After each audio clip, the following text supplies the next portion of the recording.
그러면 이제 유경공원 이후에 1893년에 다시 선교사로 와가지고 1907년에 14년을 더 있다가 이제 일본의 박해로 미국으로 돌아가시고 그다음에 미국에서 1945년 해방이 될 때까지 독립운동을 하고 1949년에 돌아가시거든요. 그러면 이분이 1886년에 한국을 만나서 이게 조선을 만났죠. 1949년에 돌아가시는데 63년을 저는 이분이 일관되게 한국을 대상으로 살았어요.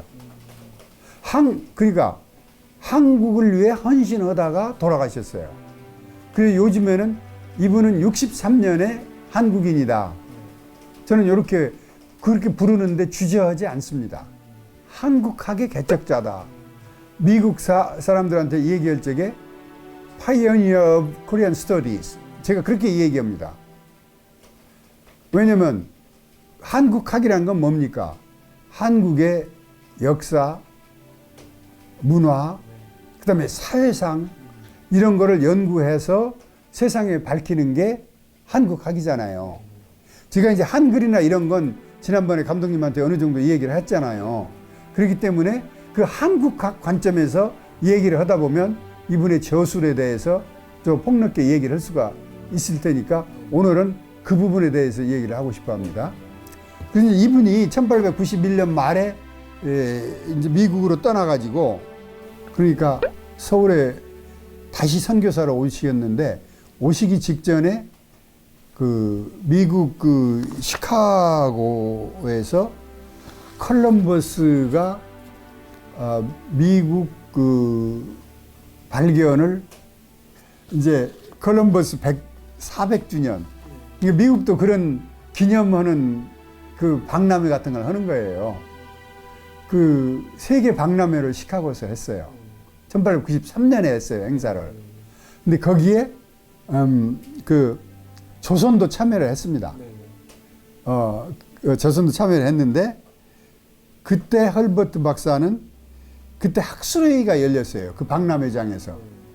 그래서 그 International Folklore Congress 이렇게 해가지고 거기서 민속 세계 학자 대회 이제 이걸 열었어요. 이제 그 말하자면 설화 대회죠. 이제 folklore 그 이제 민속에 대해서 거기에 열었는데 거기에 나가가지고 이렇게 그 이분이 글을 가서 강연을 한 거예요.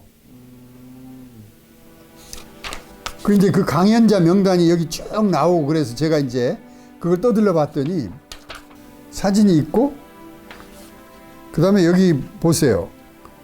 코리안 folklore 설화다. 조선의 설화다. by 호모비 얼버트라고 나와 있죠. 이렇게. 이게 그러니까 이거는 지금 유경공원 교사도 아니거든요. 그러니까 미국에 가서 이제 그 미국에 어디 이제 교회에서는 그 군사학교에 있었는데 거기서 시카고에까지 가가지고 그때 이분이 오하이오에 있었는데 시카고까지 가가지고 여기 설화 대회를 참여를 한 거예요. 가서 그래가지고 거기서 발표를 한 거예요. 이 내용이 기가 막힌 거예요. 그러면 우리나라 옛 이야기 같은 것들 이렇게 소개하고 단군 신화서부터 그러니까 신화 설화를 폭넓게 이해하면 신화도 있고 전설도 있고 그러잖아요. 신화 전설 이런 걸 다 일일이 소개를 한 거예요. 이건 뭐냐 이분의 열정을 알 수 있는 거예요. 조선에 대한 그때 이제 자기가 그렇게 얘기했거든요. 이후야 어떻든 1891년 말에 조선을 떠난 것은 자기의 큰 실수였다. 그렇게 얘기를 했어요. 실수였다라는 게 여기서 그 말이 사실이라는 거 여기 드러나는 거예요. 왜냐? 시카고에 그 오하이오에 가 있었으면 거기서 미국서 자기 살궁리나 하지. 이 한국에 자기가 잊지 못해가지고 자기가 여기서 들었던 거를 자기 돈으로 사비로 해가지고 거기 가서 발표를 하고 누가 알아줬겠어요 거기에서. 그 다음에 이제 1893년에 서울에 와가지고 한민족의 그 기원, 거기에서 이제 우리나라 말이 언어가 북방계하고 남방계에 있어서 그런데 조선의 언어만은 이게 신라의 언어다.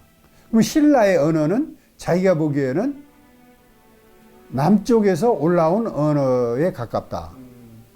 북쪽에서 내려온 언어에는 이렇게 살펴보니까 북쪽의 만주어라든지 그 이후 그 넘어서의 언어에는 너라는 게 없다라는 거예요.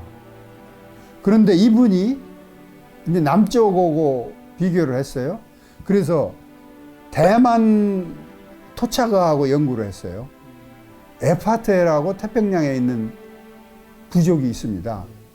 지금 그게 나라로도 있어요. 지금 그 에파테어하고도 비교를 했어요. 제일 중요하게 비교한 게 인도의 드라비다어하고 비교를 했어요. 그 인도의 드라비다어가 타미르 군 이제 그 같은 군이거든요. 이제 그게 뭐 남쪽으로 섬을 거쳐서 말레이를 거쳐서 대만, 제주도로 해서 한반도 남부에 상륙했다라고 이분은 보는 거예요. 그래서 일본말하고도 비슷한 거는 그게 또 일본어도 같다라는 거예요. 예. 비슷한 일본어는 거기서 많이 찾는 거예요.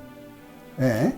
그래서 그 유튜브에 보면 그 언어 연구를 소재로 한 채널을 보면 타미러 하는 그 지방에 찾아가서 그 인도 분들한테 인터뷰를 해요. 예. 문장을 물어보니까 우리나라 말이랑 겹치는 단어랑 이런 게 엄청 많더라고요. 그래서 신라 시대 때 왜 그 우리나라 왕 부인으로 인도 공주가 넘어와가지고 그렇죠. 결혼을 했는데 그때 당시 풍습이 그렇게 되면 한 부락이나 이렇게 서로 사람들을 이주시켜가지고 뭐 이렇게 살게끔 하고 뭐 이런 게 있었다고. 이제 그것 때문에 몇 년 전에 그 문재인 정부 들어와가지고 인도에서 학술회의가 있었어요. 있었는데 캐나다에 사시는 김정남이라는 분이 그분이 타미러 연구 전문가인데 거기에서 강력하니 헐버트의 타미러 연구 그러니까 드라비더 연구를 발표를 해가지고 그분도 헐버트 주장이 100% 맞다. 그래서 헐버트 박사는 나중에 이제 1905년에 한국어와 드라비다어의 비교 연구라는 책을 냈어요. 책을 냈어요. 그리고 1895년에 이미 드라비다어하고 자기가 비교를 했더니 20몇 프로가 맞는 거예요. 그래서 북쪽 그 만주 그쪽 언어하고는 1%도 안 맞고 이게 똑같지 않고 드라비다하고는 20몇 프로가 맞는다고 그렇게 이분이 결론을 내렸어요. 그게 1895년에 내린 결론이에요. 그로부터 10년 후에 다시 책을 냈어요. 드라비다와 한국어의 비교 연구라는 아주 그 위대한 언어책을 냈어요. 우리가 그걸 몰라서 그렇지. 그거 어떻게 앉아가지고 그걸 다 했을까요? 아, 저는 정말 그거 이해가 안 가요. 답사를 계속 갔다 오고 이런 것도 아니고. 아니, 그 책, 이분이 1893년에 서울에 선교사로 다시 왔잖아요. 91년 말에 가셨다가 그때도 하와이에 들려서 그런 언어 그걸 가지고 왔어요. 언어에 관련된 책을 가지고 왔어요. 그러니까 그 한국어와 비교를 하려고 가지고 온 거예요. 그쪽 폴리네시안 쪽 사람들. 폴리네시아 그쪽 잘하시네요. 그 폴리네시아 그 언어고 그 유사한 거를 가지고 왔어요. 그때도. 그러면서 드라비다어에 대해서 계속 그때부터 관심을 갖기 시작한 거예요. 10년 후에 그게 지금 책으로 나온 거예요, 이게. 예. 그래서 결론은 이분은 이제 그렇게 주장하는 거예요. 지금의 조선어는 이제 왜 그러냐? 이분이 이두라는 논문을 썼습니다.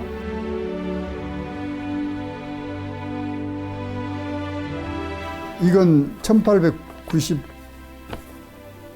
2월에 발표한 건데 이두라는 논문을 썼습니다. 이두에 대한 논문을 이렇게 쓰신 거예요. 논문을 쓰셨는데 여기 보시면 예를 들면 비교표를 만들었어요. 한자로는 시며라고 쓰는데 한국어로는 하며, 무엇 하며를 한자로는 이렇게 쓴다 이런 얘기예요. 시며, 하며를 이렇게 쓰고, 그 다음에 이두로는 이게 이며예요. 이두로는.